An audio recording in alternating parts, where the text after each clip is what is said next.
Welcome to this edition of Information Friday. Today we'll discuss high school proms, Donald Trump, the Kanye West controversy, and TMZ's Van Lathan's response to Kanye West's rant.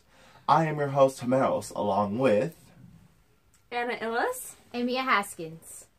And let's get it started. Prom. How are you guys excited about it? Who's going to prom and who's not? Well, I probably should not go because I get a whole bunch of sensory overload from the really loud music, and apparently it's like an OSA rally times 10. And oh boy, are those overstimulating for me, so I don't think I can go, sorry. I'm going to prom. It should be fun. You excited? What's your dress like? Can't tell you that. You gotta wait for the pictures to come out. Alright. And it's not very extravagant to explain, but I mean, I'm excited, but chill. I'm not really excited until I have to take my SAT tomorrow. So once that's over, then I'll be able to. Wait, you're taking your SAT and going to prom at the same day? Yes. How does that work out with like planning and scheduling of like all Well, your it was like appointments? a lot of people. Like, I wanted to switch my hairstylist, but I couldn't because one girl was trying to overcharge me, and I was like, overcharge me for a ponytail that I had to purchase. Like, what's going on? Mary was like, I have to take you in the morning. I'm like, I can't even do the morning. And so, like, I almost died. And so, like, that conflicted. So, everything that I do has to be after I take my test. And the test is 4 hours, and I have to be there till 7:45. So, it was just all about scheduling. And I feel like I'm pretty good at that. Anybody about prom, you have to schedule your appointments accordingly to what's going on and how long you'll think this thing will last, how long you think it'll take to get your hair and makeup done or a haircut, and however long you think something's going to take is how far you should put your appointments. What are you hoping to get out of prom? Pictures, really nice pictures. That's what I really hope I get, is really nice pictures. What do you even do at prom is my question, because it just seems like you like get a nice dress, it's way overhyped, and then you just go on a floor and dance all night? Yeah, listen to music, you eat. There's supposed to be a slider bar at prom, so we can get forward to eat. I'm looking forward to eating in the after party. That's what I'm looking forward to, is having fun. Great, I'll turn up. I'm curious though, because as women of color, something struggle with oftenly is the makeup part of prom. Oh, don't get me started, because Tell me that last story. week I went to another prom in Madeira. If you don't know, Madeira is like it's real, like not that far, but it's like towards the southern, but it's up here. It's past Modesto, which is behind Tracy, or in front of Tracy. And I went to Ulta, and the girl, she was not black, and she did my makeup, and the foundation she put on my face was literally the same foundation that is on Hemiros' face. Like, she literally did that to me, and then she tried to put a darker foundation over the lighter foundation. And she was like, I'm gonna make it darker. I was like, oh no, this is not gonna work. I called my mom. I said, she got me in here looking like a ghost. I said, this is not okay. And mom came in there and she said, oh no, this is not gonna work. And my mom like had to go around the store and find a foundation for me because she could not find a foundation. It just was not working. But it all worked out in the end. After we did all that, I mean, it would want to. My grandma paid $65 for me to get that done. Wow. So, but it was really hard because, like, that's what I was really wishing for, was someone of color to do my face, because they understand, like, what products work for me and what shade I am. But this prom, my makeup artist, she is African American, and she's really good. And so, I'm not very worried about makeup this time around. That's good. Hope you have fun. What's some tips we can give and share with everyone at prom? Because, prom, fun fact, 9 months after prom, pregnancy rates spike up to an oblivious amount. I think it's all about being safe, making very safe decisions. Like, if you and your friends are the type that do like to turn up and do, teenage things, then you should have a designated driver, or you guys should just take Uber. Like, we do have Uber and Lyft to get you around safer. And a lot of, like, car accidents happen around this time. There are many proms happening the same night as ours. So I just advise everyone to drive safely and just have a designated driver, or just stay sober. Even better. And let me just say this. This is Miss Dolores. For parents, I want to give you some advice. If you do have a driver for your child, get that driver's phone number. Also, if your child is going with friends, get one of the friends' phone numbers. And if you can, get to know the regulations of the school so you'll know what can be done and what can't be done at a prom. And always give a curfew. Remind your kids about drinking and driving, and do not do drugs. Because I know a lot of parents are going, my kid won't do that. But strange things happen when you're out with your friends and you got a lot of people talking to you about what you should do. So have those conversations, parents. Which is That's why it. I'm staying at home. Which is why I'm staying at home. Don't fall into peer pressure, kids. Yes.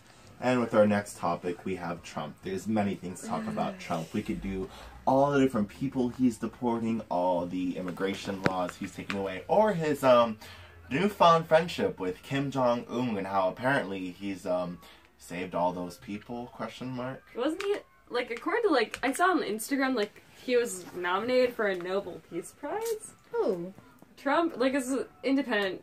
There's this weird thing. Sorry, it's probably a meme, but, like, you know. So, Sorry.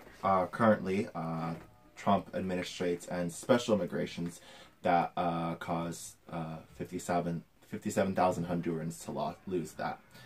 For some reason, Trump likes to, or it's not for some reason, we obviously know Trump likes to affect immigration laws and other people coming in and out a lot. That's where his busy activity lies. Does he understand, really, the consequences of his actions here is what I'm wondering.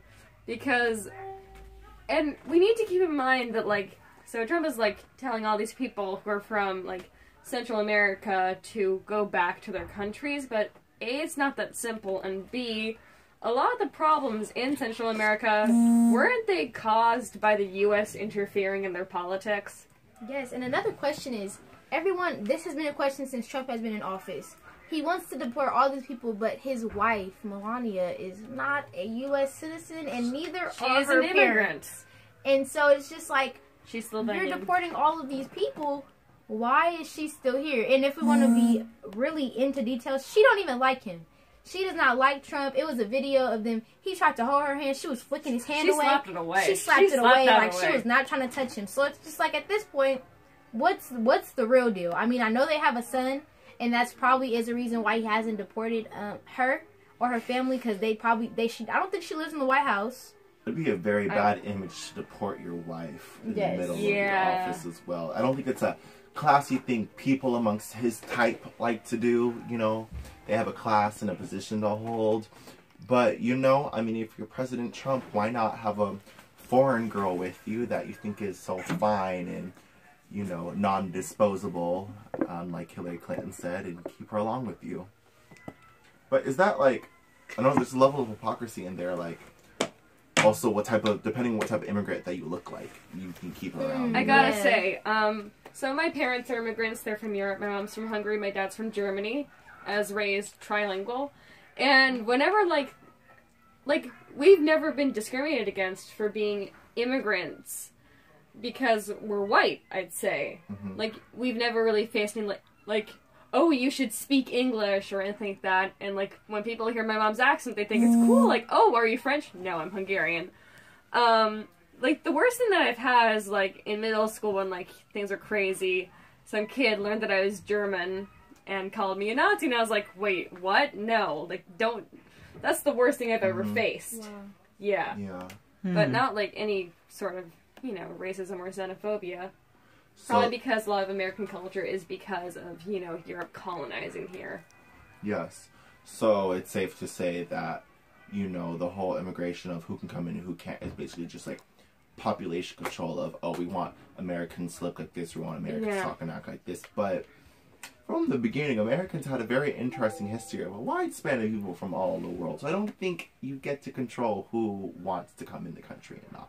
You know. Yeah, and we shouldn't blame people for wanting to come here. Like, we widely broadcast what a great country we are to all over the world. We have, like, the strongest military, and, you know... But I think with some people, it's all about... Like, my mom, she works for social services, the Alameda County, and she had not a client, but someone came in, and I think they're from Pakistan, and...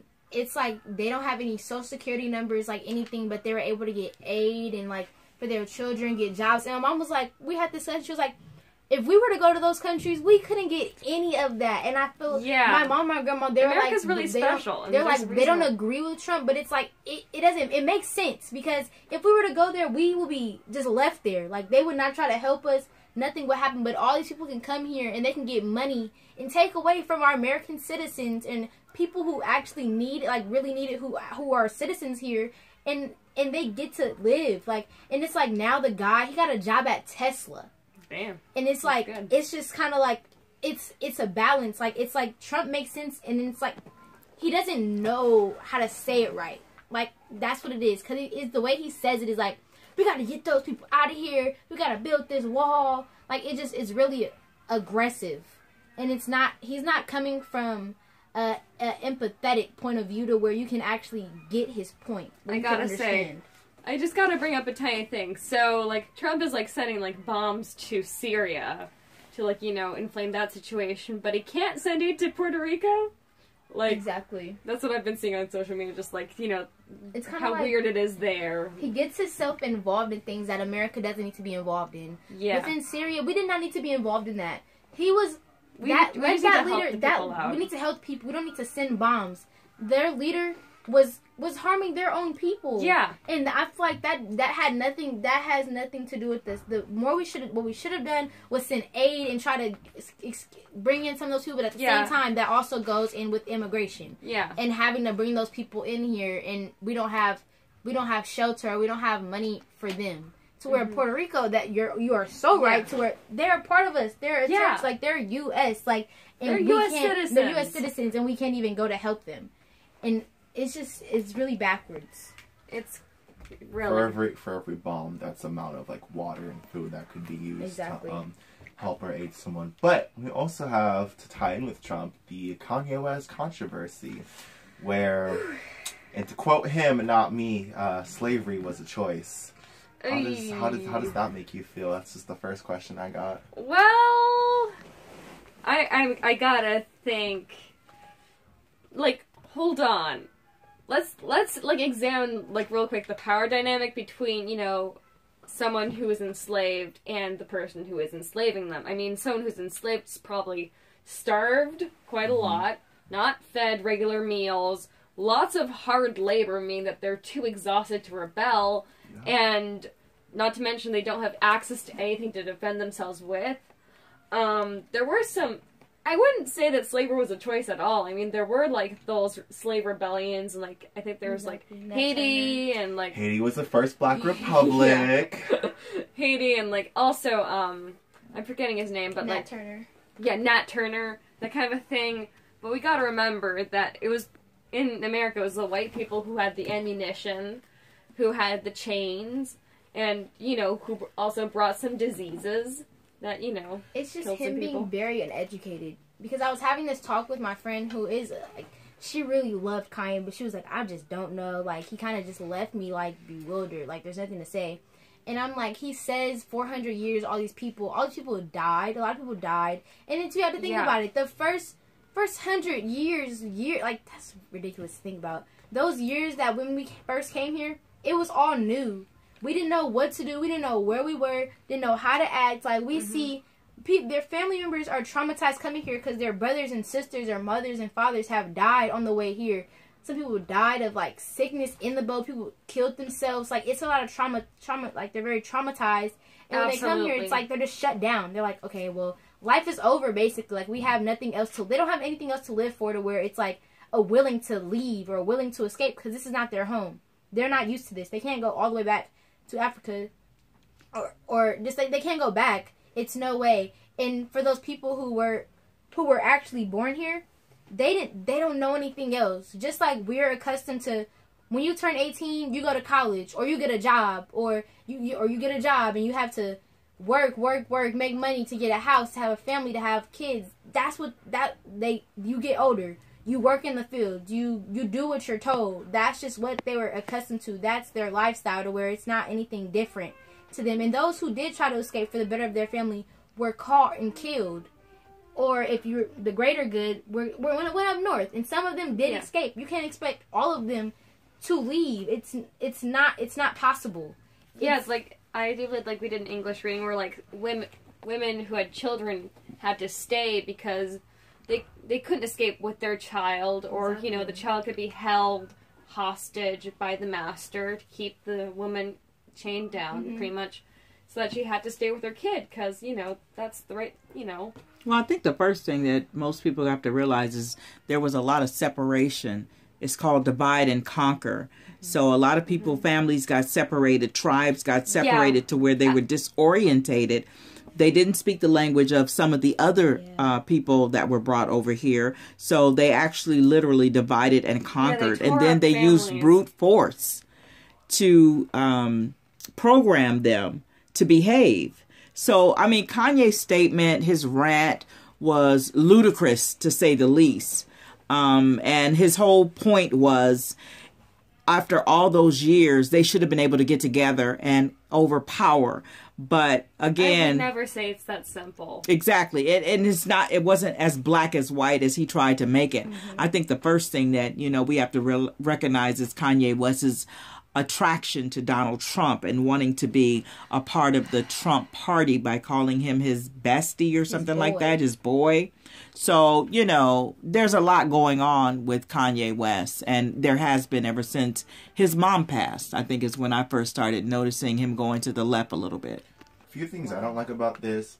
One of the first things, I just think about I'm going to say it plainly. I just think about all the white people that are going to use this as ammunition against us and be like, oh, well, if a black person like Kanye says slavery was a choice, well, then obviously it was a choice. Because, there are people that think and believe that. And that's a minority of people. That's just like, I don't know. That's just like... Well, you got to realize that if people are going to say that, then they would have believed that whether or not he said it. Some people look for excuses to jump on the bandwagon, but those type of people are going to believe what they believe anyway. And the majority of people, I honestly don't think like that at all. And he's knocking with political power.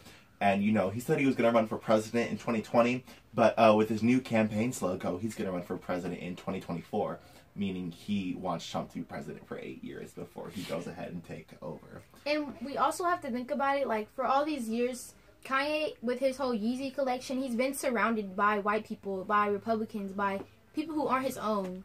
And so it's just, like Miss Dolores said, like, since his mother died, like, he has kind of went on this, I don't know what to call it. He just has gone away. Kind of lost. A loss, exactly. So it's like he has no guidance to where, okay, well, these people, they buy my stuff.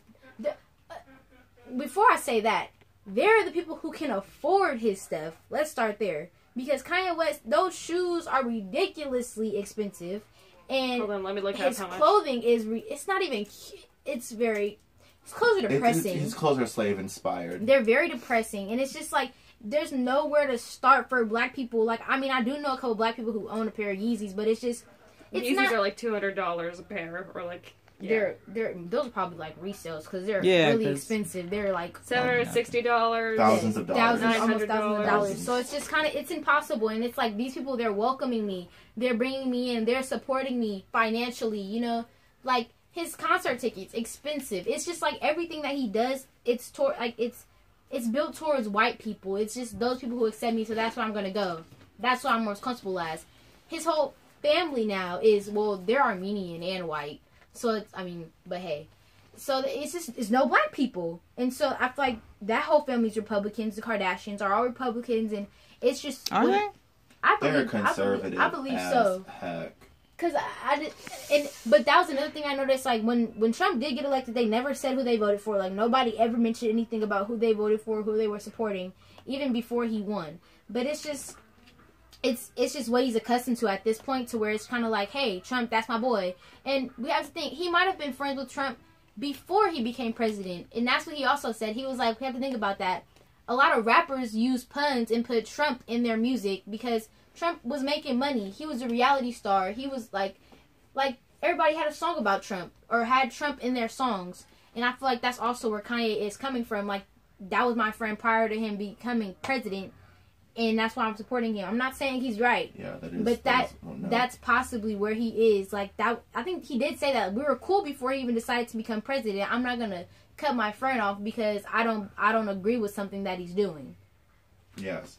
But to play devil's advocate, nowadays, is slavery a choice? Oh, I just looked it up. It said that Kim Kardashian revealed in 2016 that she is a liberal Republican. Yep. There we go. Liberal Republican. I think slavery is a choice now. Well, it depends on what form. What forms do we have? What are the optional forms that we're going off of?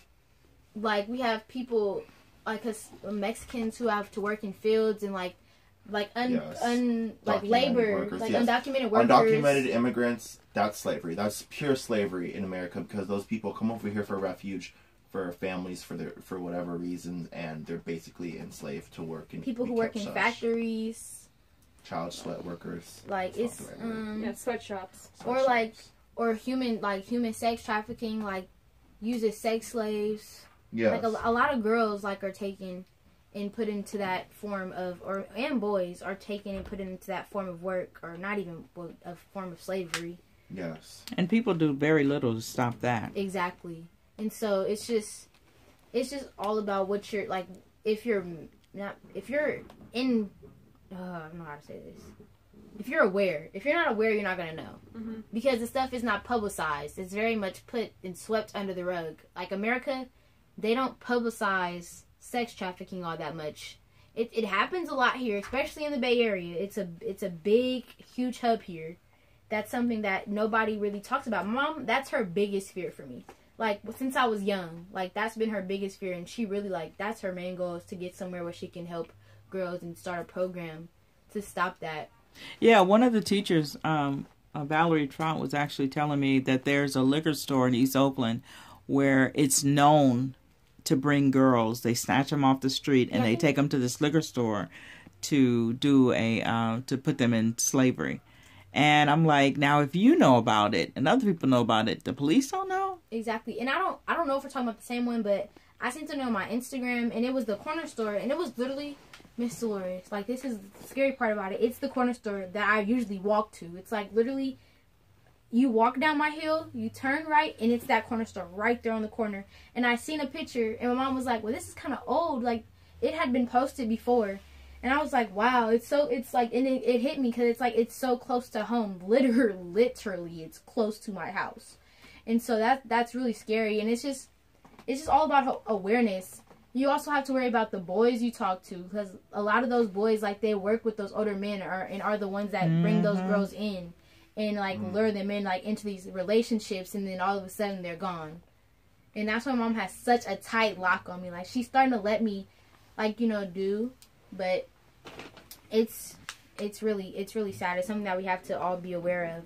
Yeah, and I do believe that there's a law that, like, it's not illegal to sell yourself. Or, like, there's this weird law that was passed where you, like, can't help the people who are, like, stuck in there.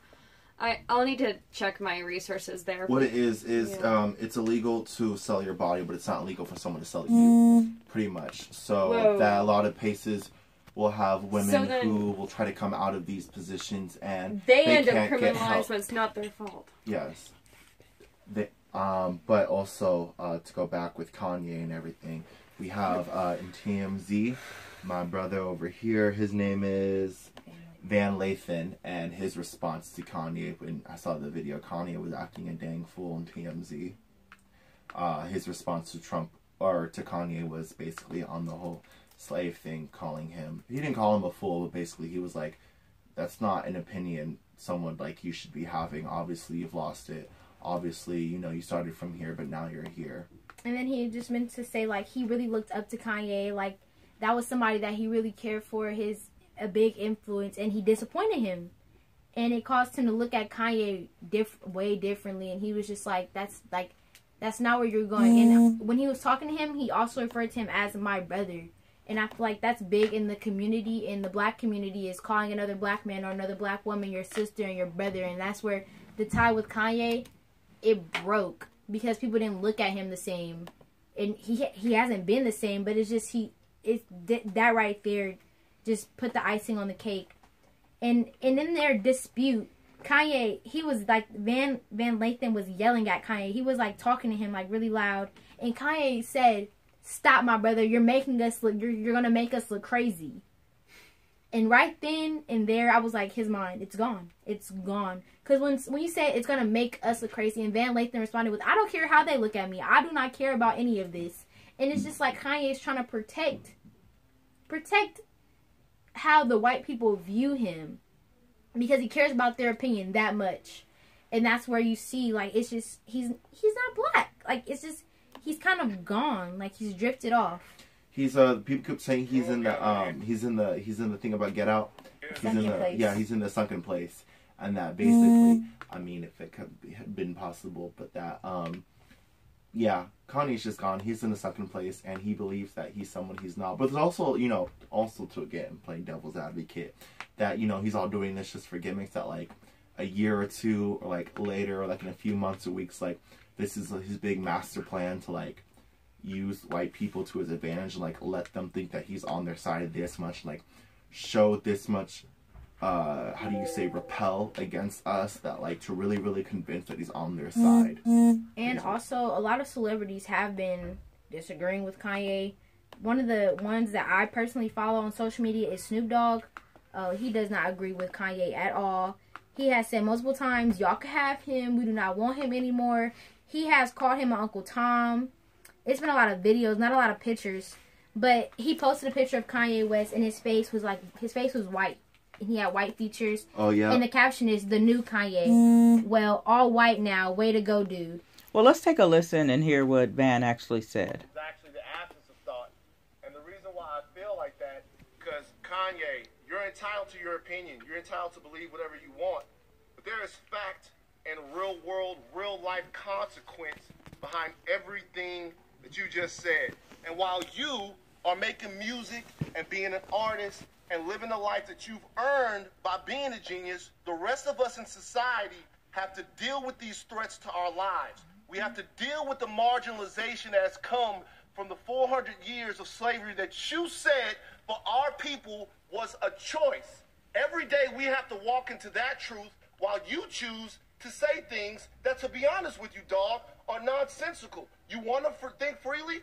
That's fine. I'll combat your free thought with my free thought, because mine is grounded in a reality that I've been given and a reality that I'm going to change, but I'm not going to do it by pretending that the enemies are on the same team as me. And frankly, I'm disappointed, I'm appalled, and brother, I am unbelievably hurt by the fact that you have morphed into something, to me, that's not real. And so there you guys heard him say, to him is not real, and Kanye has became something. And I feel he had mentioned he is a fan of Kanye. And it's not the same Kanye, like I have mentioned multiple times. It's not the same him. It's not the same college dropout Kanye that we all know, that we all loved. It's new. It's Jesus. It's just different. And he's saying that he's lost. Like Mr. Loris has said, we all have said that Kanye West is just not the same, and he's just morphed into something that he's lost not. Connection with reality. Yes. Yeah. This is something that he's not. And he's right. You're agreeing with somebody who has talked down on your people, who these men and women, black men and women, have to fear to go outside their house every single day because of who this new president is and what will happen to them. And Kanye West has nothing to worry about because he's Kanye West.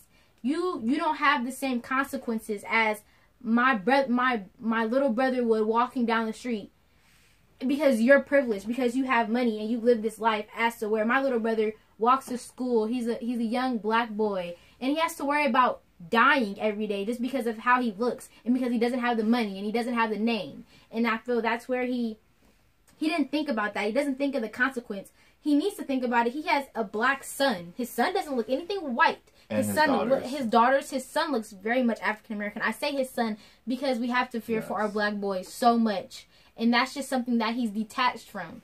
And he's not understanding it. And I feel that's where, I feel like that's why Dan Lathan was so hurt, because it's just not, Kanye's just not there. Yes.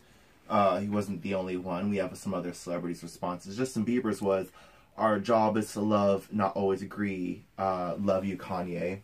Snoop Dogg said, this crazy, huh? Opioids, wow. And then, of course, people like Kevin Hart, Chris Brown also disagree. will.i.am also disagrees. But, of course, there's other celebrities that money-wise play into this. And, But I want to thank you on this Information Friday. I've been your host, Hemiros, along with Anna Illis And Mia Haskins. Tune in next time on KOSARadio.org, where minds, words, music, and rhymes meet.